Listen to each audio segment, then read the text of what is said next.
교회 성도 여러분 반갑습니다. 2025년 4월 25일 금요일 교문리교회 새벽기도회 시간입니다. 함께 기도하겠습니다. 하늘에 계신 하나님 아버지, 주님의 베푸신 은혜에 감사드립니다. 지난 한 주간을 주님의 은혜의 날개로 덮으시고 다시금 안식일 예비일 맞게 하시니 감사합니다. 맞이하는 안식일, 우리 주님을 더욱 알아가게 하시고 주님의 은혜 안에 하늘을 향해 한 걸음 더욱 전진하는 값진 안식일 보내도록 주님 인도하여 주시옵소서. 함께 말씀 나누는 이 시간 주님 동행하여 주옵시고 우리의 피할 바위 되어 주시는 주님을 만날 수 있도록 인도하여 주시기를 간절히 바라오며 예수님의 이름으로 간절히 기도합니다. 아멘.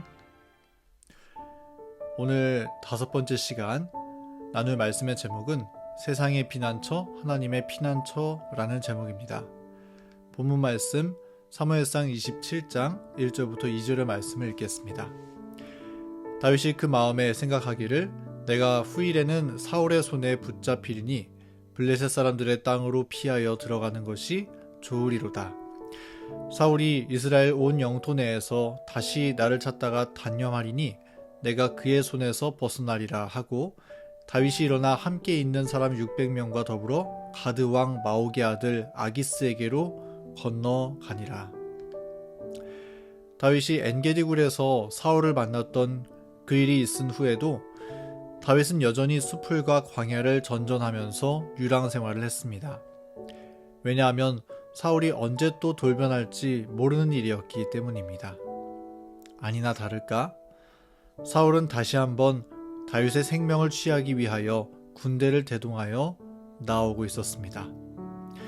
그러나 다윗은 한 번 더 그를 해하지 않고 다시 한번 용서를 베풀어 주었는데 그 일이 10광야에서 일어난 일이었습니다. 그런 일이 있은 후에 다윗의 마음은 더욱 지쳐갔습니다. 다윗은 생각하기를 계속해서 이런 일이 반복되다가 결국에는 사울의 손에 나는 죽임을 당하겠구나 라고 하는 결론에 이르게 되었습니다. 그리고 그러한 생각이 들었을 때 다윗은 두려움에 압도되었습니다. 계속되는 생명의 위협에 더 이상 견딜 수 없다고 판단했던 것입니다. 그런데 그런 위기의 상황 가운데 다윗은 이전과는 조금 다른 선택을 하게 됩니다. 다윗이 이전 같았더라면 어떤 어려움과 위협 속에서도 하나님의 약속을 바라보고 나를 보호해 주시는 하나님의 신실하심을 바라보면서 인내하고 주님의 때를 기다렸을 것입니다. 두려움과 믿음의 연약함으로 인하여 인간적인 선택을 하게 됩니다. 그 선택은 바로 블레셋 나라로 도망하는 것이었습니다. 다윗은 그가 두려움을 느끼게 되었을 때 사울 왕을 피해서 블레셋의 가드 왕 아기스에게로 피하여 그에게 자신을 보호해 줄 것을 요청하였습니다. 다윗이 자신의 생명을 보존하기 위하여 이방 국가의 우상 숭배자들에게 자신의 안전을 의탁하게 된 것입니다. 그러한 사실을 알게 된 사울 왕은 더 이상 다윗을 쫓아오지 않았지만 그러나 이것은 결코 믿음의 선택이 아니었습니다. 부조와 선지자의 말씀입니다. 다윗은 사울과 사울을 섬기는 자들을 전혀 믿지 못하여 자신을 그의 백성의 원수인 블레셋 사람의 지배에 맡겼다.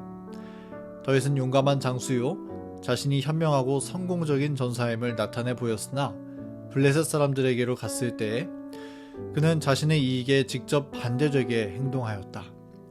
하나님께서는 다윗에 명하여 유다 땅에서 당신의 길을 세우도록 하셨으나 그는 믿음의 부족으로 하나님의 명령이 없는데도 그 임무를 버리고 그 자리를 떠났다. 우상 숭배의 땅 블레셋을 피난처로 삼았던 다윗의 결정은 하나님의 명령을 따라 나아간 것이 아니었습니다. 하나님의 허락하심으로 나아간 일이 아니었습니다. 그래서 부조와 선지자의 말씀은 다윗이 그의 믿음의 부족으로 하나님께서 그에게 맡겨주신 임무를 버리고 그의 사명을 버리고 다윗이 하나님에게로 피한 것이 아니라 세상의 피난처로 피하여 갔다고 그의 잘못을 우리에게 보여주는 것입니다. 그리고 다윗은 블레셋에서 일시적인 안전함을 얻었지만 그곳에서 여러 가지 소위 말해 부작용들을 겪게 되었습니다. 첫째로 다윗이 블레셋으로 피한 사실은 다른 이방 국가들로 하여금 이스라엘을 얕잡아 볼 수 있는 기회를 엿보게 하였습니다. 하나님이 기름 부어서 왕을 삼고자 한 사람이 현직 왕에게 쫓기다가 블레셋에게 목숨을 구걸하다니 이만큼 다른 나라에게 우스꽝스러운 일은 없을 것입니다. 두 번째, 다윗이 블레셋으로 피하였으므로 이스라엘에는 이상한 거짓 소문이 나게 되었는데 다윗이 하나님을 버리고 이방신을 섬기기 위해 블레셋으로 갔다는 그러한 소문이 퍼지게 되었던 것입니다. 이러한 소문은 다윗에 대한 신뢰를 흔들어 놓는 것이었습니다. 세 번째, 사단은 다윗이 블레셋으로 피한 이 사건으로 인하여 그의 정체성을 마구 흔들어 놓는 믿음의 시험을 던졌다는 점입니다. 다윗이 블레셋에 거하고 있는 동안에 블레셋 가드왕 아기스는 다윗에게 우리가 손을 잡고 함께 이스라엘을 공격하자고 제안합니다.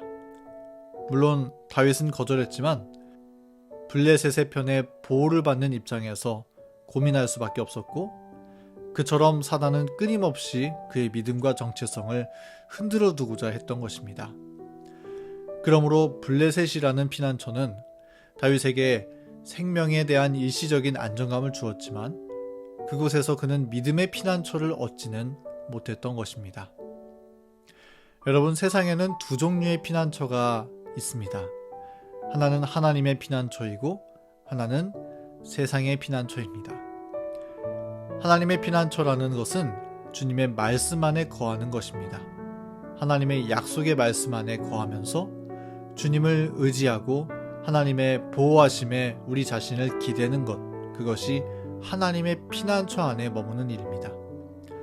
반면 세상의 피난처라 함은 다윗에게 블레셋과 같은 곳이며 오늘날 우리에게는 하나님이 아닌 세상의 방법을 의존하는 길이라 할 수 있겠습니다.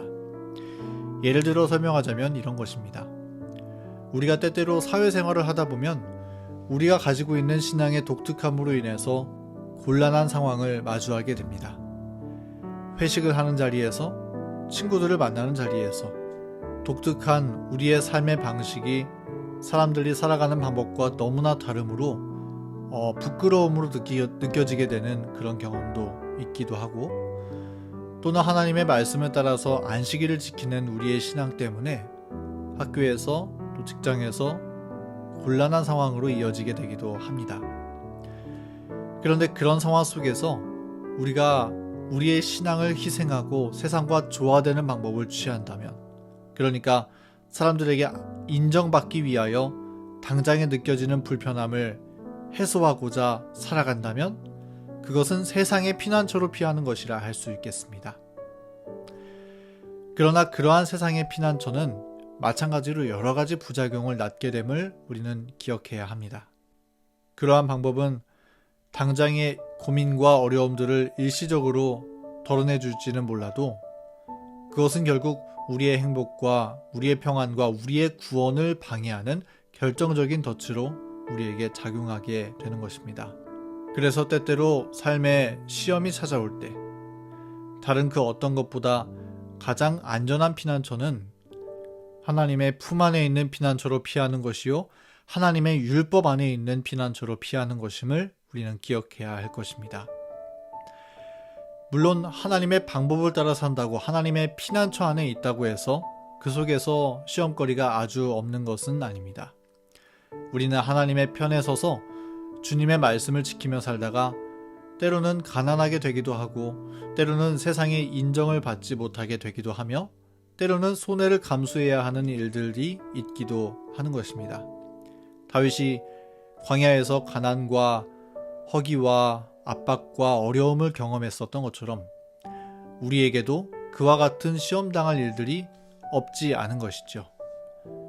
그러나 그러한 시험은 세상의 피난처가 가져다주는 위험과 비교해 봤을 때 아무것도 아니라는 사실을 우리는 발견할 수 있습니다. 세상은 끊임없이 우리의 믿음을 버리지 않으면 안 되는 이유를 우리 앞에 열거하고 하나님을 믿고 따르는 것은 바보 같은 일이라고 속삭입니다. 그러니 하나님 믿는다고 유별나게 살지 말고 다른 사람들처럼 세상의 방식을 따라 살라며 우리를 설득합니다. 세상은 이처럼 세상이 짜놓은 법칙의 링 안에서 하나님의 자녀들을 매몰차게 코너로 밀고 나가서 믿음을 저버리도록 시험하고 시험합니다. 그리고 그 시험은 우리로 하여금 하늘을 잃어버릴 수 있는 위험을 가져오는 것입니다. 그러므로 하나님께 피하지 않고 세상으로 피하는 것, 하나님의 방법대로 살지 않고 세상의 방법을 따르는 것은 우리 인간의 눈에 보기에 당장의 위험을 해소하고 안정되어 보이고 괜찮아 보이는 일이라 보일지라도 사실 그것은 영혼을 잃어버릴 수도 있는 위험이 따르는 것임을 우리는 기억해야 할 것입니다. 그러므로 우리는 생각해 보아야 합니다. 세상의 피난처와 하나님의 피난처, 이 둘 중에 무엇이 더 안전할까? 그리고 어떤 길을 택하는 것이 더욱 현명하고 지혜로운 선택을 하며 살아가는 것일까? 세상의 피난처가 우리에게 약속해 줄 수 있는 것은 일시적인 것뿐입니다. 일시적인 안전, 일시적인 행복, 일시적인 평안을 그냥 느끼게 해주는 것일 뿐이죠.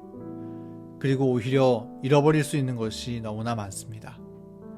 그러나 하나님의 피난처는 우리에게 영원한 생명을 약속하며 영원한 기쁨과 영원한 평안을 약속해 줍니다. 그리고 그 속에는 하나님의 보호하심과 함께하심이 있습니다. 이 둘 중에 무엇을 선택하는 것이 더 현명하고 더 안전한 길일까? 이와 같은 질문에 저희도 이 여호수아처럼 오직 나와 내 집은 여호와를 섬기겠노라는 고백으로 답변할 수 있으면 좋겠습니다. 오직 나와 내 집은 여호와를 섬기겠노라.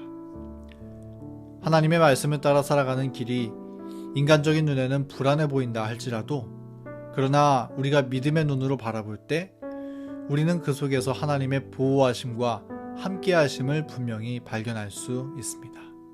그러므로 우리 주님의 피난처로 피하여 살아가는 것이 우리에게 가장 현명하고 지혜로운 길임을 우리는 확신할 수 있는 것입니다. 사랑하는 성도 여러분, 오늘의 말씀처럼 어떠한 어려움 속에서도 하나님의 약속을 기억하고 하나님의 보호하심을 의지하며 주님의 피난처로 피하여 살아가는 저와 여러분 되기를 간절히 바랍니다. 하나님은 우리가 위기의 때에 주님을 바라보고 주님에게 도움 요청하기만을 기다리고 계십니다.